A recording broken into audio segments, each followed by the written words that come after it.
Alright, so you're just getting started. You decided to do this whole fitness workout thing, and you want to lift. Where should you start? And by where you should start, I'm referring specifically to what rep range should you predominantly be training in as a beginner. Let's talk about it.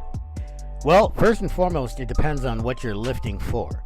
Are you lifting specifically for a sport? Are you lifting for general health?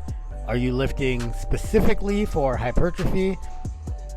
The exact reason behind your desire to lift is largely going to determine how your training should be focused.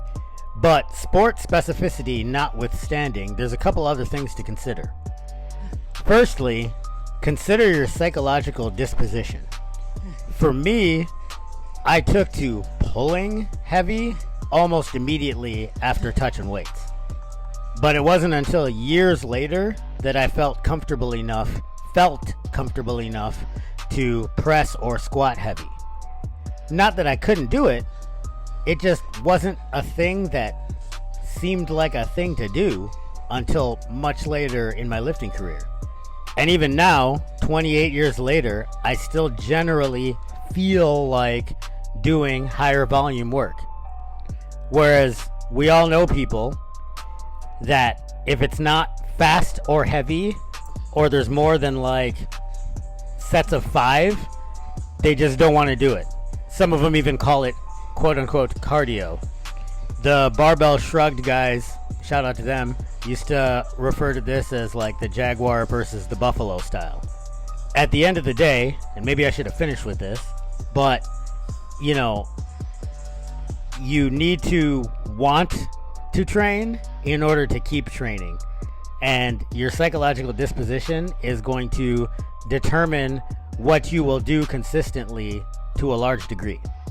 Then the next thing to think about, it's really two things, one thing but kind of taken two different ways. You can't really know this for certain without a lab and some invasive procedures, but something to consider is your fiber type predominance. And to make it a simpler, grossly oversimplified discussion, I'm talking about the difference between fast and slow twitch fibers. Again, there's more distinction between just the two, but as a general statement, you know, your slow twitch, your type 1 endurance fibers, and your type 2 fast twitch. Now, a lot of people have this misconception that it's a global phenomena, like, you know, me kind of generally being a volume endurance type person am all slow twitch. But the reality is, number one, you can, over, you know, a meaningful period of time training, alter to some extent your fiber type disposition. And secondly, it's not a global phenomenon. You could, for instance, be fast twitch in the quads and slower twitch in your triceps, just for an example. So if you have an idea of what your predominant fiber type is, or what a fiber type is for a particular body part, which you can hazard a guess based off of your just general athletic disposition. You know, are you somebody like me that enjoyed to just run for hours on end for no reason? Or are you you like to run really fast or jump really high type person? You can take that a couple of different ways. You can take it either as, this is what I'm naturally good at, so I should train the opposite. Or you could take it as, this is what I'm naturally good at, so I should train that thing to be exceptional at. Or both. And then I mentioned that this was kind of like a two-parter.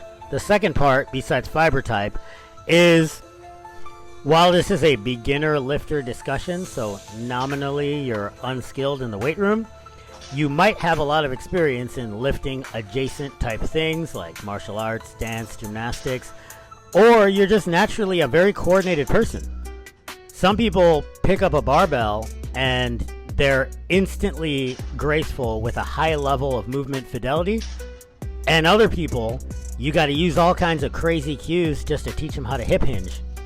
If you fall in the latter category and you are just actually a beginner to athletics, it is my recommendation to err on the side of lighter loads and higher volumes, because generally as a beginner you won't be strong enough to hurt yourself and you'll just make yourself tired. Whereas lifting in the lower rep ranges presupposes that you're moving, for you, heavier weights, and therefore the injury potential as a beginner is significantly higher. And since you're a beginner, you're gonna get stronger doing anything anyways, so it might behoove you to just work on your technique at lighter loads until you get more comfortable with the various movements in the gym. So give all that some thought, and thanks for watching.